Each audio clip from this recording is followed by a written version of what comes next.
Australia, we've got a big couch coming up. Episode 537 to be exact. Cameron Lynch is coming in to do showbiz. Demelza's coming in to cover music. We've also got the director of a locally made movie here in WA, Kriv Stenders. The movie's called Kill Me 3 Times. Didn't work, but that's okay. It's only a toy gun. And you're wondering why I'm holding the toy gun? Amber Reid's coming in to open the show with a fantastic song called Skyfall, James Bond. You sort of get it? I sort of didn't do it right. Big show. Wilcox is here as well. Colombian cooking and more. Hope you can stick around. Episode 537 shoots in now.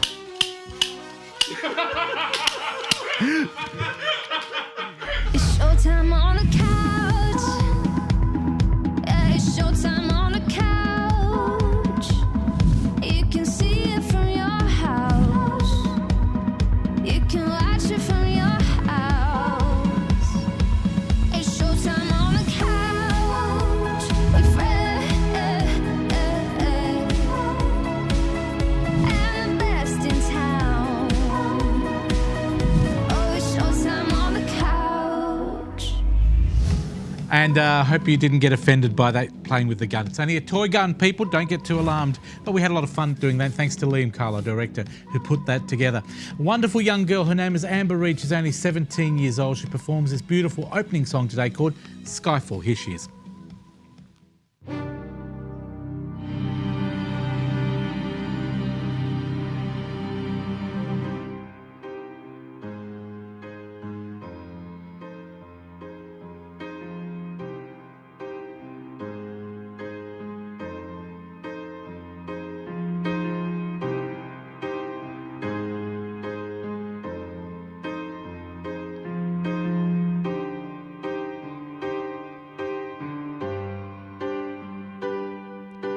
This is the end.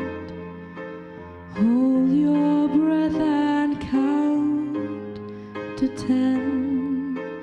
Feel the earth move and then hear my heart burst again. For this is the end. I've drowned and dreamt this moment, so overdue I owe them. Swept away, I'm stolen. Let the sky fall when it crumbles. We will stand tall. Together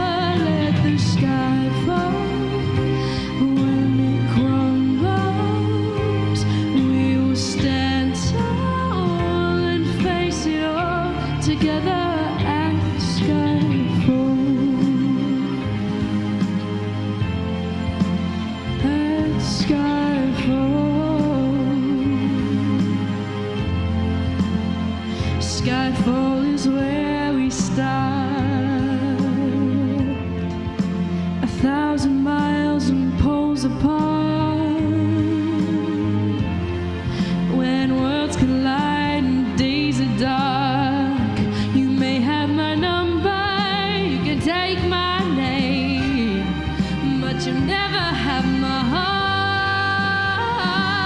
Let the sky fall when it crumbles. We will stand tall and face it all together. Let the sky fall when it crumbles. We will stand tall.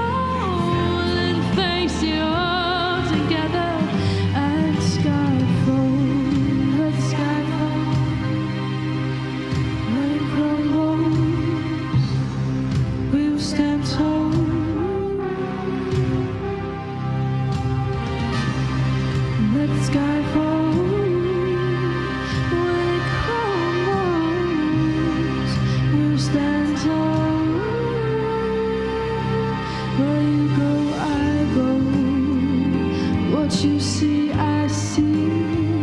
I know I'll never be me without the security of your loving.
What a wonderful performance. 17-year-old Amber Reid. She'll be back at the end of the show, and hopefully we'll have her on the couch in a couple of weeks' time to tell us all about herself and where she's going to with her music career. You're wondering why I look like a bit of a red foo. Is that what you call a rapper? Is red foo a rapper? Anybody? No, that's okay. Forget the red foo. Lolly rapper. Thank you. This is my accessorising for the show, and of course my cool glasses, because we've got another Pushing 50 segment with Michelle and our very own Grace. Over to you. Thank you very much, Fred, and welcome everyone to our Pushing, as Fred said, Pushing 50 segment with Michelle Merdzan. Lovely to have you here today. Thank you. What are we talking about today, Michelle? Today we're just going to talk about accessorising and how to wear your handbags and shoes and the do's and don'ts, and really, does it really matter? Because basically, I don't think it does. Well, should we get started? Because you have so many wonderful accessories here. Sure. So can you talk about your outfit first of all? Well, today I decided to wear a black dress because it's much easier to show you all of the other accessories and bags and shoes that I have here. And it looks amazing, can I just Thank you. And then they won't clash, so, you know, black's a really good base colour to work with. Today I've got my little gold clutch over here, which I thought would be a really lovely thing to show today, this was a gift from my brother. So I know that these are available at Colette. If anyone's been to Colette, they'll know that these little clutch bags, there's lots of them. So at a good price? Probably around about $25, $30. So that's really good for an evening clutch bag. And the shoes I had purchased from Bets and Bets probably a season or so ago. And these shoes probably were about $10. They were on the clearance sale, so I managed to pick those up. I know. I couldn't go past them. So the black and the gold look really nice with the clutch bag, and again, the accessories were probably from a Quip. I think this necklace was about a $3 one.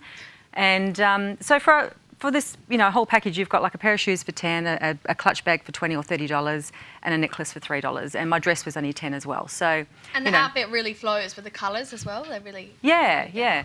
So what I wanted to show people was some of the bags and shoes here that I've collected over the period of time. As you can see, are amazing. I'll just pop that down there. So what we have here is I've got this one here, which I thought was really good for winter. So we've got, whoops, I'm going to drop here. Some shoes, which we've got these brown shoes here. You can hold those for me. And we've got this gorgeous little, leopard print bag.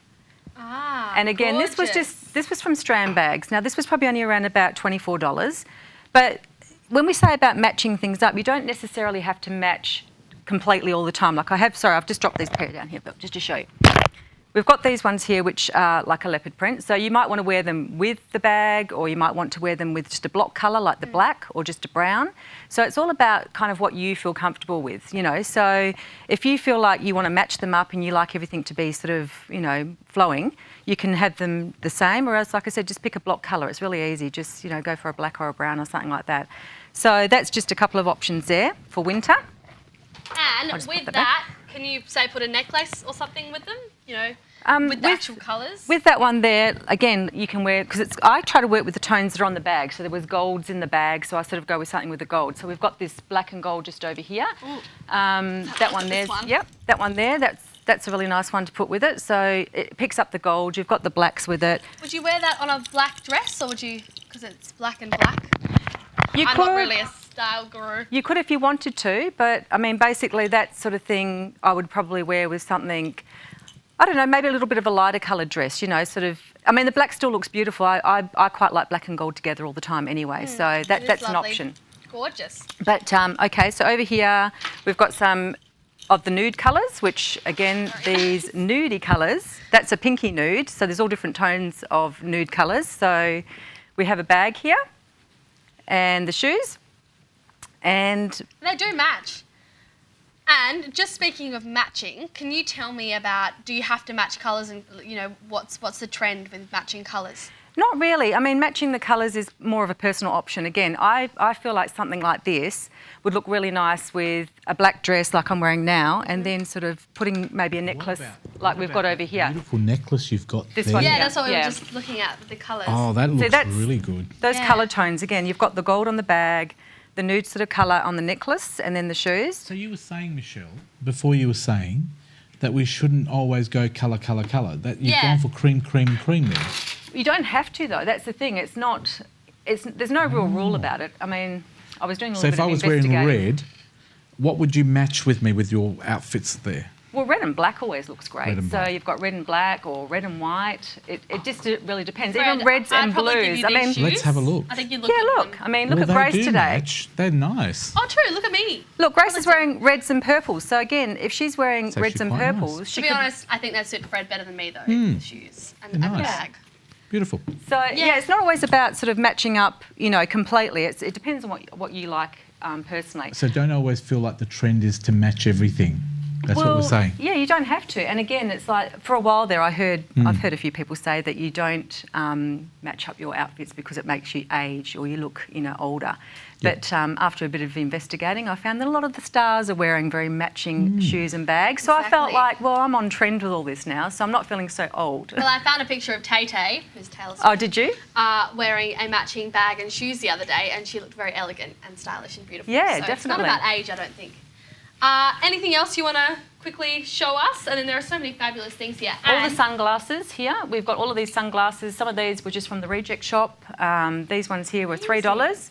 I like these. And I've got, the ones you were wearing when we first came I'm on. stealing them. You probably want to know. I know you love them. They were from Cotton On for $3. So, Really? I mean, really, you can't go wrong. If you're looking for cheap sunglasses or Millers have always got these sunglasses as well. Are so we saying, Michelle, shop around, don't always go for the expensive shops? Definitely. Is that the message you're trying to give people? Well, it 'Cause is I- because you don't have to spend a lot of money and you've got all of these accessories here, sunglasses, bags, shoes. Most of these things here I got for around about $10. Shoes, bags, $10, $15. I know you've got a wonderful website. Has the website got everything on it about Yeah. all these clothes? Yeah, some of these outfits here, there's a couple here which was the snake print and the yellow and black here. There it is, That's on the pushing50.net. pushing50.net. So you can have a look at some of the photographs and So photo wrap sheets it that we've up. done What are we there. telling Yeah. people?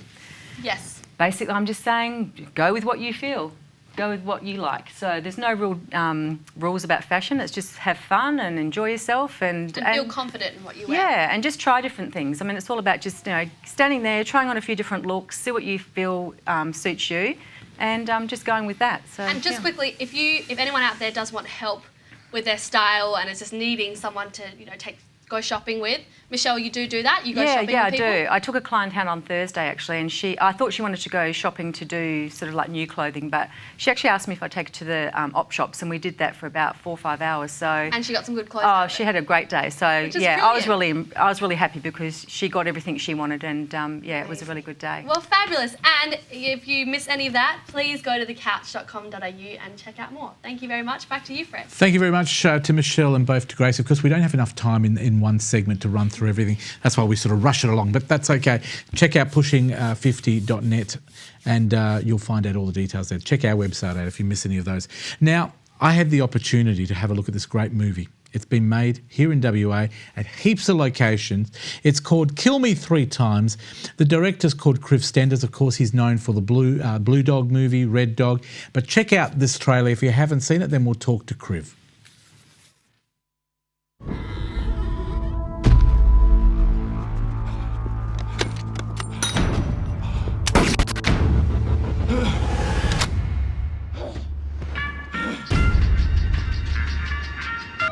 Yeah.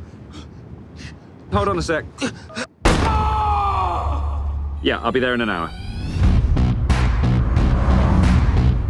I'm sick and tired of having barely enough. I want more. I need everything out within the week. We're good for the money. Well, we will be. Are you seeing someone else? Because I couldn't handle something like that. Sometimes they make it too easy. Don't go putting that online now, will you? I want you to kill my wife. Do you have that sort of cash just laying around? She took it. All right, I'll do it. We need that money more than ever now. Sorry, Alice.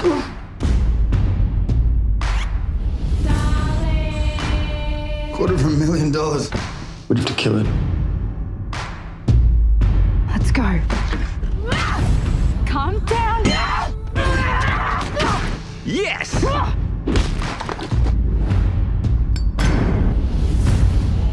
Goodbye, Alice.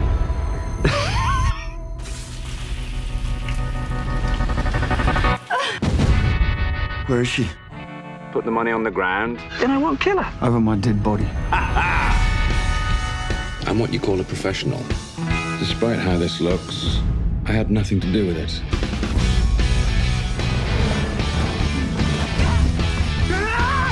Ow! This place is like an open-air insane asylum.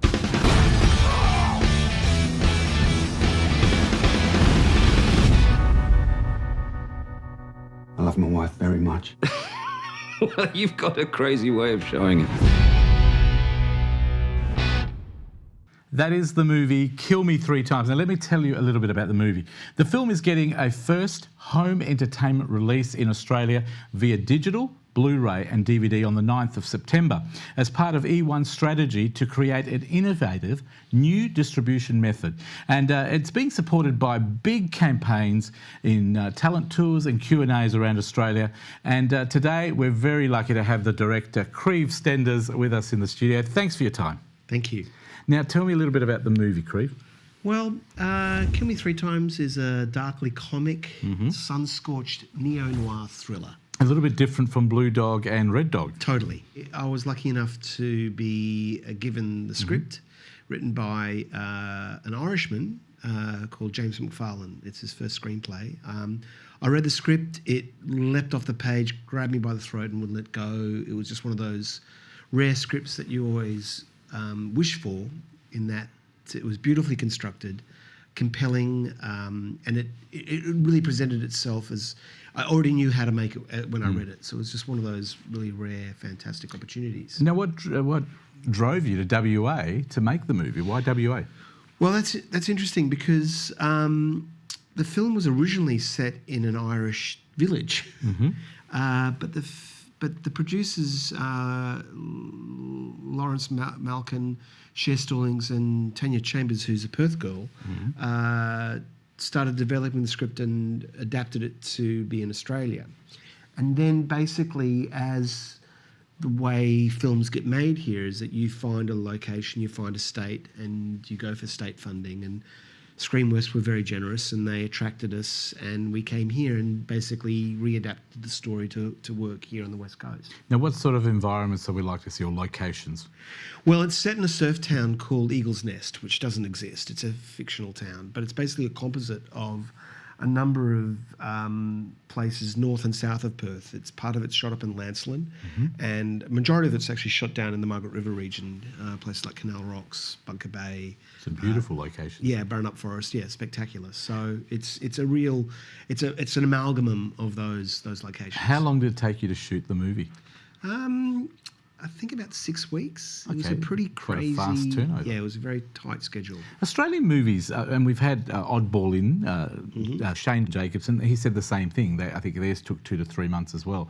Is there an amazing talent in Australia to be able to do movies very quick compared to the United States? Because we don't have as many resources as they do in America, I think that forces us to make creative compromises, forces us to always reverse engineer, and I always think that's actually a great energy. It actually forces you to be really creative and come up with great solutions. I actually like working like that. To me, it's fun. It's not stressful. It's fast as well. Tell me about the fantastic storyline for the movie. Okay, well, without giving too much away, it's, as I said, it's set in this town, this surf town called Eagle's Nest. And it revolves around a character called Charlie Wolfe. Played by Simon Pegg. Played by Simon Pegg, who's a hitman who's sent to town to kill this woman called Alice. But pretty quickly he realises that there are more people than him trying to kill her. So things kind of spiral out of control, and he realises he's got much more than he bargained for. Now, tell me about the rest of the cast, because you've got an amazing cast.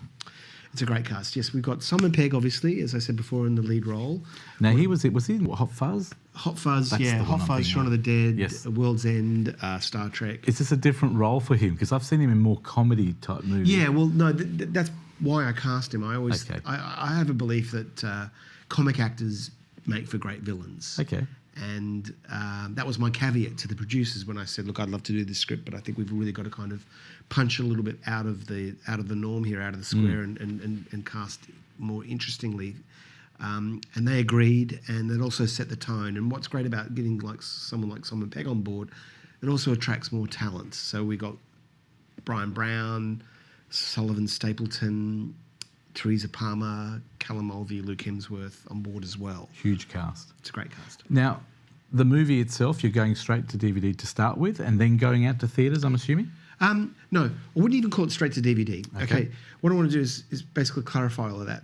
Essentially, what we're doing is a model that's been around in America for about 10 years now, and it's called an Ultra VOD model, or basically it's a day and date release in which you do a limited theatrical run, and we're doing screenings all across Australia now, and then we come out on September 9th on a number of platforms. We're coming out on DVD, Blu-ray, and digital download and streaming. So what that means is that we're actually reaching a much wider audience than we would theatrically. Because I think theatrically now the exhibition model is being dismantled, and the kinds of films that audiences now tend to watch in cinemas are either big tentpole films or very specific, I guess, older audience films. Our film doesn't fit those two categories, so we're just going where the audience is. Okay, so basically you're using a lot of platforms to get the movie out there, which is a fantastic idea. Yeah, so basically a screen is a screen is a screen. You know, to me it doesn't matter whether it's on a big screen or a small one. It's like I listen to music on my iPod with earbuds. I go home and listen to it on my stereo. I still get as much enjoyment and joy out of listening to it on whatever platform or medium. Well, it's very it is. similar to television. Television now is using online, and ratings come from that as well, and other measures. So it's a fantastic idea. Your background, you've got some fantastic movies up your sleeve as well. Red Dog, you've also got Blue Dog. Tell us about those. Blue Dog isn't finished yet. I've just finished shooting it about 2 months ago, so we're editing it right now. Okay. But yeah, I've been making films. You know, I was one of those classic kids in the 70s who was given a Super 8 camera, so I've been making films ever since I was a child. But yeah, I've made a lot of different kinds of films, and obviously Red Dog is just one of them. And as I said, we've just finished shooting Blue Dog, which we're cutting right now. Is Blue Dog a continuation from Red Dog, or a completely different story? Look, I wouldn't say it's a continuation, and I wouldn't even say it's a sequel or a prequel. Okay. It's a follow-up. But I think when you see the film, you'll understand that it's a very clever reworking, or it contextualises the character of the dog in a really cool way. And you wouldn't have to have seen the first film to enjoy this one, but if you've seen the first film, you'll love this one. Fantastic. Now, Kill Me 3 Times hits the cinemas soon. You can get the DVD, Blu-ray, etc. from the 9th of September. Yep. Look into that camera there and urge our audience why they need to go and see it. Okay. You have to see Kill Me 3 Times because it is pure, unadulterated fun. You will enjoy it, you won't regret it, and it'll give you a great ride. So please watch it and enjoy it. Well done. Thank you very much, Kriv, for coming in today. Do you think there might be a role for slightly overweight funny man, maybe as a killer in the next movie? I'll keep you in mind. So you've opened my options for me. Thank you very much. Congratulations on the movie. Thank you. I look forward to seeing it, as do most Australians. Check it out. It is called Kill Me 3 Times. If you want more information, there is also a website. Let me tell you where it is, because it's very important. www.facebook.com// it is Kill Me 3 Times. It is on our website as well, thecouch.com.au, but check it out. Google it. Support Australian films and cinema. It's really important that we do. Thank you very much for coming in today, and thanks for spending some time with us. Cheers. Thank you very much to Kriv. It was a wonderful interview, and I really enjoyed doing that. And we did record that earlier on, if you're wondering why I'm looking hotter today. After the break, we've got more Hot Couch coming up. Stay tuned. Cameron and more coming up right after this.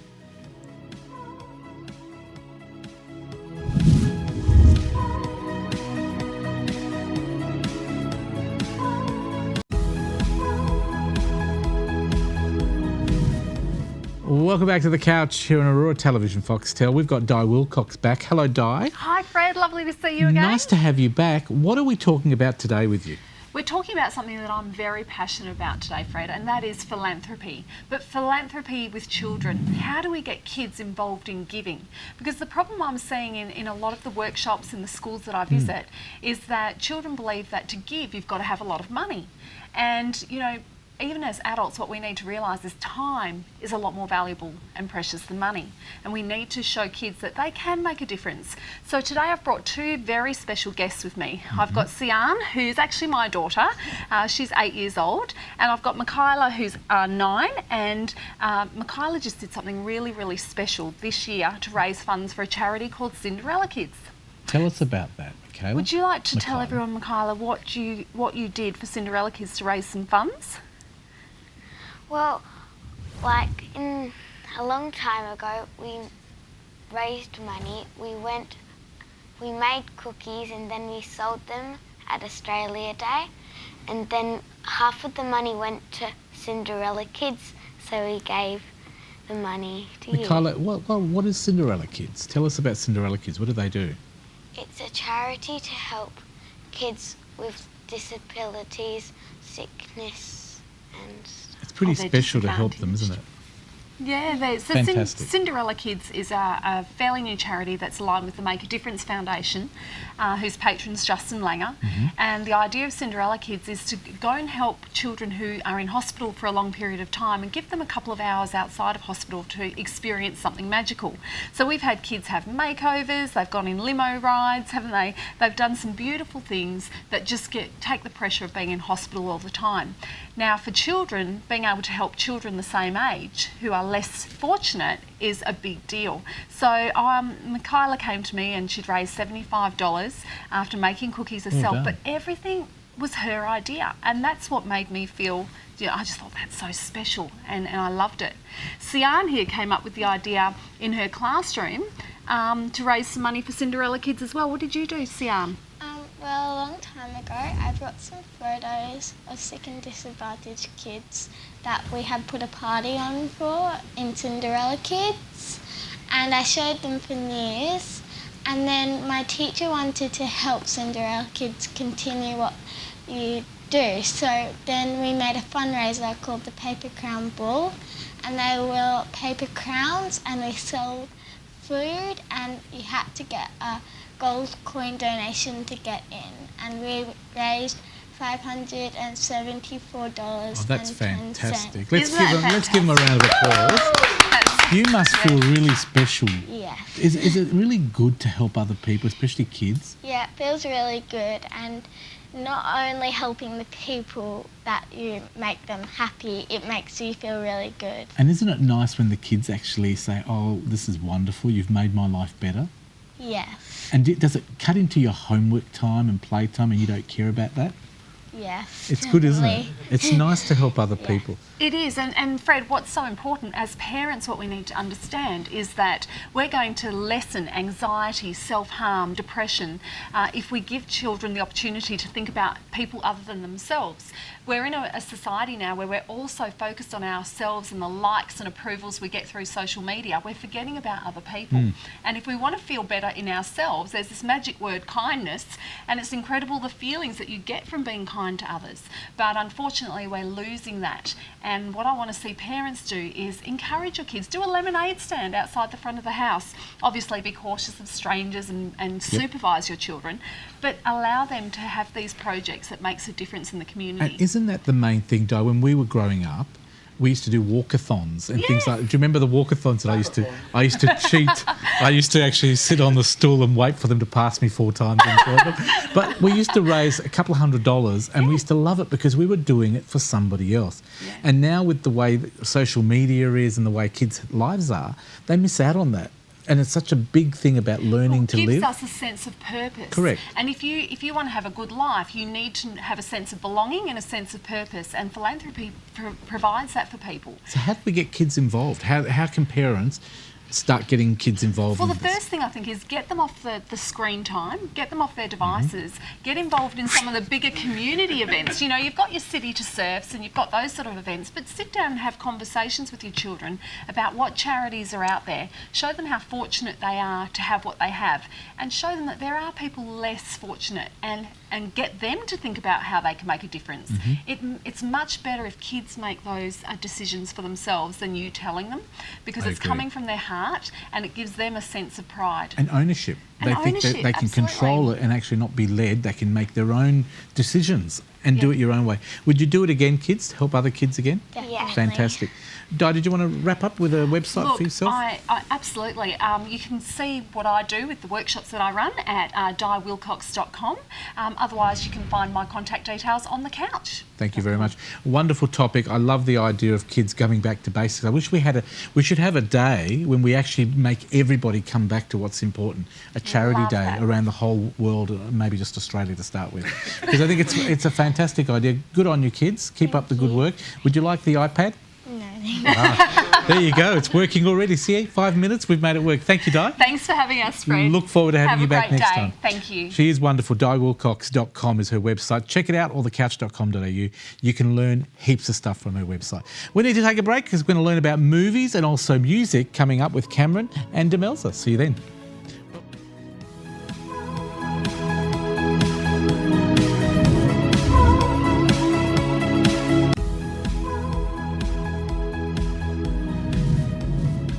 Welcome back to I was going to say the sound of music, actually, but the sound of music is this wonderful lady singing this for Demelza Leonard. The hills are alive with the sound of Demelza. No, I don't What have we got today, music? We've got lots of stuff now. Rihanna, we spoke about her a couple of weeks just ago. ruined it. She's been a little bit quiet from her last song and apart from beefing with good old Tay-Tay and Katy Perry. Now, she's actually been quiet because she's just been appointed the creative director of mega sportswear brand Puma. Lucky her. Yes, well, she's you can see it at the moment. She's got looking pretty all hot. the brand wear at the moment. Now, the singer currently features in the label Forever Faster, which is what you're watching at the moment, and is expected to be designing her own range for the brand due to launch next year. Wow, fantastic. That's Rihanna. That's Rihanna. She's such a great singer. She's a great actress now. She is. And now she's a great marketing tool. Well, you know, that's the progression. That's where you go. And let's face it, that's how you kind of keep yourself relevant these I know. days. Look, you have to do it, don't you? I mean, if the money's there, you got to chase it. Well, exactly. You know, maybe if Madonna had sportswear brand, we might still see her around. Yes.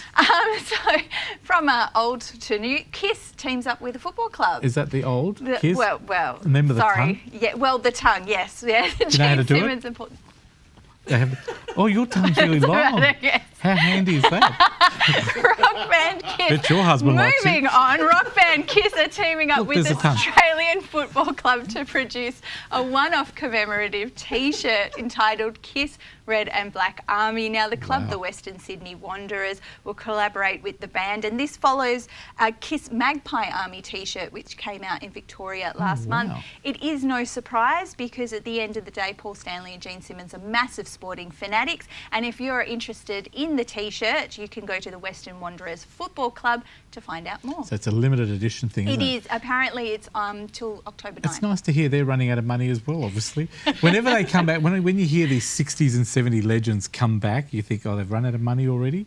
Yeah. But that's nice to see them back. It's and nice to see them working with some sporting Yeah, I clubs, think some so. Australian sporting clubs as If well. that's all they can get into, I think it's wonderful.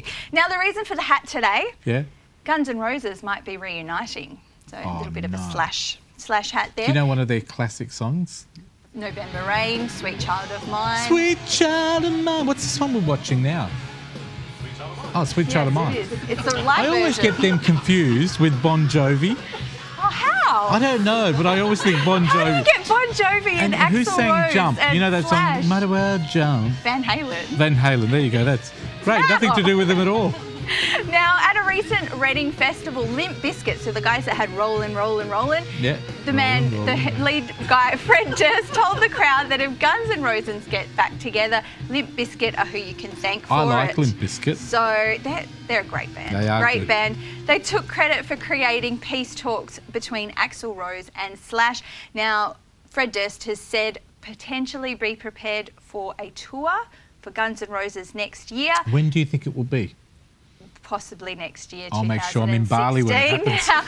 And just let me know what to month. add fuel to that Yeah. rumour fire, one of the members, Richard Fortus, who has been a member since 2001, has said 2016 is said to be a big year for Gunners fans. Well, rock on. And you're a Gunners fan, I'm assuming. Not so well. I like their music. When is ABBA coming back? Are we going to talk about this again? Can you get on to ABBA? I'll ring up ABBA and I'll ring them in Sweden and go, what's up? Hello, it's me, Agneta. We would like them back. Leia, open layer. 50 Cent. He's having I'm some not that major cheap. woes. 2015's not shaping up to be a very good year for good old 50.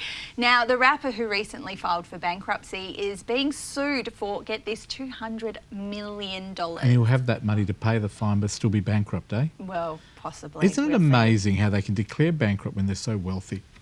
Well, there's a little bit, apparently he's saying a lot of it has been all a facade, so we don't know, but He's it's all very getting interesting. so much publicity out of this, he's probably sold another 1 million records. Well, the whole reason why he's being sued is because his TV show Power, which is on at the States at the moment, and you There can it see is. a bit of it on the screen.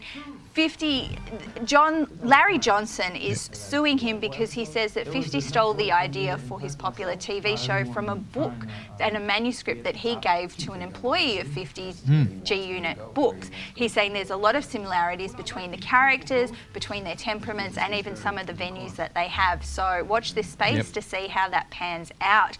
Now, in a little bit of music gossip, and this is really interesting. This is a little bit of gossip. I'll listen. I'm promising. It's very interesting because this has actually got the internet a buzz. Now, the rapper The Weeknd, or well, the singer rather, The Weeknd, who has the Can't Feel My Face song, he's dating.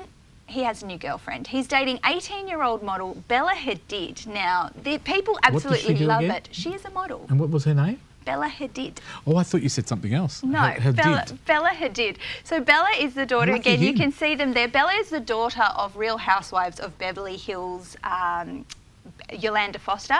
She's the her stepfather's David Foster, who's the 16-time Grammy Award, and sister of current It girl Gigi Hadid. So there you go. They're all. It's looking pretty legit now as well. So let's wish them well. 18-year-old, eh? What a lucky bugger. 18. Well, you know. Fun all the way. It's no Kylie Jenner, but No, thank God. Neither is he. Who's heading to Perth? Maybe Yes, Australia? quickly, just quickly, Very please. quickly. I'll let you. Very quickly. Nico and Vince would be are set to make their way to Australia. Unfortunately, it's no longer going to be a concert tour. They are actually going to be doing a promotional tour. Their song Am I Wrong and the new one That's How You Know is just absolutely huge at the moment, and so they have been committed to a few more things in the US. And also, let's have a look at the top 3. And is ABBA on there? No, but coming in at number 3, which we spoke about a couple of Fix. weeks ago, The Fix, Nelly featuring Jeremiah. Not bad. At number 2, it's Our City featuring Maroon 5's Adam Levine with Locked Away. And The Believers are at it again, debuting at number 1. It's Justin Bieber with What Do You Mean? Look, he's cleaned his act up, apparently. So. Do you know what? I think Bieber's the biggest tool on the planet, but I'm actually liking He's a good entertainer, this isn't new he? look. And, you know, the kid can sing. Well done. So, and that's talking Thank music you. for this week. Shall we throw to our wonderful man on this side who does entertainment for us and gossip? Hello there, Cameron. Hello, Freddie. How are you? I'm doing really well. I'm a little begogged. I don't even know if that's the right word. Begogged? The fact that you've confused Guns N' Roses with Bon Jovi. I'm sorry. It's been a busy day. That's all right. I could have said ABBA. You do realise Bon Jovi only has 2 songs: Yeah. the slow ballad and the mid-paced rock. I know. And yes, Guns N' Roses are. Okay. We know where we're. Are we talking about Johnny Depp at all in your We are news? talking about Johnny Depp. He man's a appeared tool. on Jimmy Kimmel Live to talk about one Mr. Barnaby Joyce, our lovely What an idiot Johnny Depp is. Well, yes, very possibly, if you believe so. But basically, he called Barnaby Joyce a weird, sweaty, pated gut man. Pate also meaning his bonds, meaning his head. But did you hear the comment that he made on that TV show that if his wife gets arrested and goes to jail, he's going to go and beat Barnaby He's going Joyce to return to the country and assault Barnaby Joyce. so he can go to jail with his wife. But doesn't he realise we don't put males and females in the same jail? Something like that. I don't know. I think he lives in some sort of fancy Yes. land. Generally, when Tim Burton directs a film with him in it, that's sort of just a version of his mind Fair put on the enough. screen, basically. So it's speculation. It makes for good talk. What do on a you talk make show. about this? does he need his dogs everywhere he goes? Like, at one point, yeah, if all his paperwork was filled out, like you said, and he didn't seem there was an issue with What's it. the problem? Yeah, no harm, no foul. And he did make a very valid point that pretty much 90% of Australia's native animals can kill you. So what are 2 6-inch teacup Yorkshire Terriers going to do? But at the flip side, leave your dogs at home, for God's sake. You're making a film. Be a professional and focus on that. But again, it makes for a good story. Fair enough. Another good story, which you would have seen by now, is it escapes my mind momentarily, Peter Allen with a new TV series or Fantastic TV TV movie, series. The Peter Allen Not story. The Boy Next Door. And it seems like the production crew have not appreciated the yellow background I've put on those photos, but that's quite all right. You would have seen that already. That was on the Channel 7 network. So there's a picture of And Peter Foxtel Allen. as well. Yes, with his lovely wife at the time. Liza Minnelli, isn't it? Yes, Liza Minnelli, and it was Joel Jackson, who's the young actor. who Isn't it portrayed him. amazing how many gay people married in those days? Oh, yes. Because our very own Hollywood here in WA married as well. Yes. A female, obviously. Absolutely. And they were gay and openly gay. Yeah, absolutely, and it was indicative of the time because you couldn't have an openly homosexual entertainer. It was good for business as well. wasn't it? Absolutely, and I mean, Liberace, the writing was on the wall. I mean, if you've seen that brilliant film Beyond the Candelabra, you could tell what kind of person he was anyway. And confirmed bachelor was the terminology. Well, when I back saw in the his day, ring, so, I knew yes. automatically he was. No, because you know how he goes, "Hello, darling." He was actually an amazing. That's precisely what you meant. Yes, but besides the point, it's basically receiving great reviews, of course, and it's a lot of interesting insights into Mr. Allen's songwriting. Apparently, When I Go to Rio was originally penned as a very slow ballad. When my baby sponsors me, I go to Rio. Yes. That's the one. I'm glad we're not getting confusing with the other. No, I know my. It is confirmed the best song about Rio de Janeiro ever written. It's beautiful. But basically it was going to be a slow ballad. He teamed up with someone who did some songwriting with Barry Manilow, which is quite funny when you listen to it. It's a very Manilow kind of sounding song, and it shot to #1 for 5 weeks in the Australian charts. So fantastic stuff. Love the guy. Love his work. And back in those days when you actually did work and it did matter, you were in the charts 4 or 5 weeks. You actually had to sell albums. Unlike our next person we're talking about, one Mrs. Taylor Swift, whose disposable brand of music. That's the most attractive photo I could have found of her. I was going to say. She is getting sued, much like Mr. 50 Cent, not for ripping off anything, for someone ripping off her, evidently. One Mr. David Mueller, who works for a Denver, Colorado country and western local station, went to her concert in 2013, and he was accused of touching Ms. Swift's derriere by her security entourage and Her whatnot. bum. Yes, her bum, her boss. And then apparently... That's naughty. As the story, I know. As the story goes, he actually had a photo with him and his girlfriend with Taylor Swift. He actually went and spoke to a coworker who bragged about touching Taylor Swift. So it's actually his coworker, not him. So he's suing for defamation, this, that, and the other, blah, blah, blah. But again, doesn't seem like as bad or as litigious as ripping off an entire TV series. That's but terrible. Obviously putting her in hot water. Let me just pick up that pen. Oh, Demelza. Oh, sorry. Sorry, no, nobody touched my. What did you call it again? Derriere. Derriere. Boss, whatever you want to call it. Moving hastily along. I'm completely off track here. Thank you. That's okay. That's the idea. That's okay. Take your time. Speaking of things that we We'll don't want just cut the cooking. Speaking of things we don't want to touch with a 20-foot pole, Donald Trump and his hair on top of his head. He's on Jimmy Fallon the other night, and Jimmy Fallon basically came up with a line of questioning saying, "Have you ever admitted you're wrong?" And basically he kind of made fun of the whole. I wasn't expecting that kind of question. He goes, "Have you ever apologized for anything?" He goes, "Apologizing's great. And whenever I have something to be wrong about, I'll apologize for it." So basically, he's going in, he's the front runner for the Republican parties in the American presidential campaign, for those of you who've been living under a rock. And basically, he's got a great indication on sitting on top of his head 24/7 what he should be apologizing for, but he still thinks he is in the right, obviously, 100%. So again, interesting insight into the American political cycle. And finally, we celebrate here on the couch and worldwide the 25th anniversary of Mr. Bean. Yes, he has been been rocking our screens with his own unique brand of anarchy and silliness. And Rowan Atkinson, obviously the creator and the person who plays the actor himself, or the character himself, has come out with some interesting insights. He was originally going to be called Mr. Zucchini, Mr. Potato, or Mr. Cauliflower. So why Mr. Bean? Well, he says Bean just suited the character well, and it was just one of those things. He says you either name your funny characters after vegetables or birds. So Mr. Wren was also a possible name for the Mr. Bean. He won't be reprising the role anymore. He says he likes to see. He was thinking it would be sad for Mr. Bean to age. So he's always got the mind of a 9-year-old. So he's a little bit anarchic. And as apart from seeing him in the Snickers advert, I don't know if you've seen it recently. I've always wondered why Heinz don't get him to be Mr. Bean. Well, that's as in Heinz true. Beans. Yes, but apparently then they'd have to change his name to Mr. Fart or something. Mr. Tinned. But apparently, yes, he's resigned the character to his 14-part series that you can catch on, I'm sure, BBC and catch up and all that sort of stuff. So good work, Rowan Atkinson. We look forward to seeing more hilarious characters in the future. Well done, Cam. Thank you. We'll see you next week, hopefully with movies. Indeed if you're you do. here, not on holiday. And thank you to Demelza as well, sitting right beside me here. This is Demelza here. Thank you very much. We'll take a break. We're going to do some Colombian cooking coming up next. And are you sure Abba's not coming back? No, they're not. Sorry. No fun at all. You can't even touch my bum. No Mamma Mia.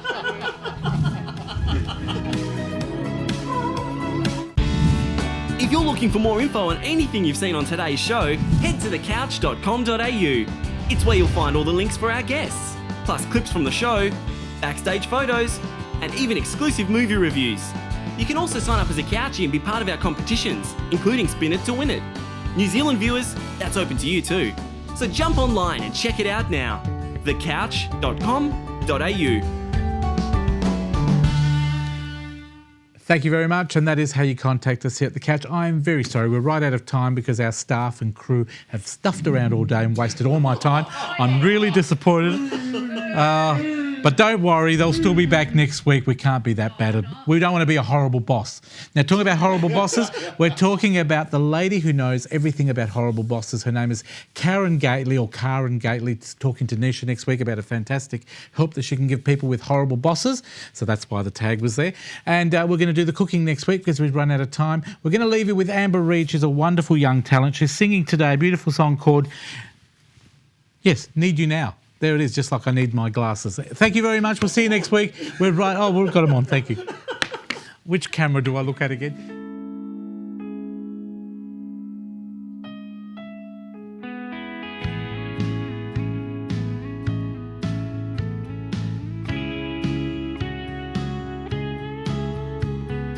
Picture perfect memories scattered all around the floor.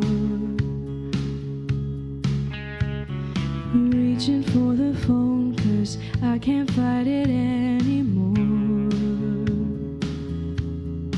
And I wonder if I ever crossed your mind.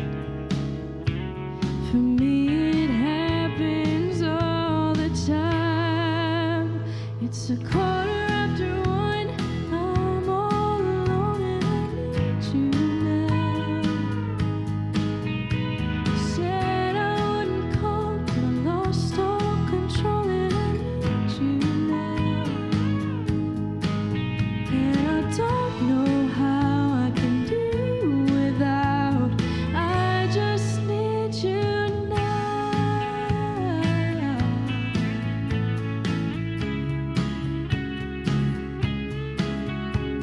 Another shot of whiskey, can't stop looking at the door. Wishing you come sweeping in the way you did before.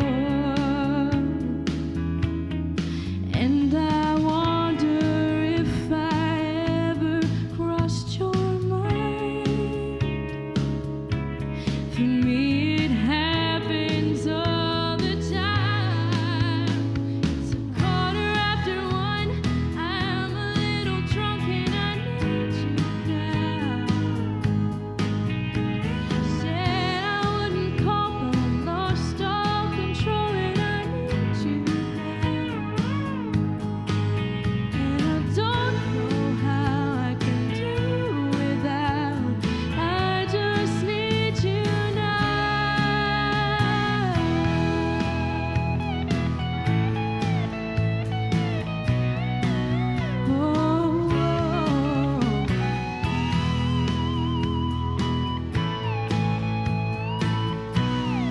Guess I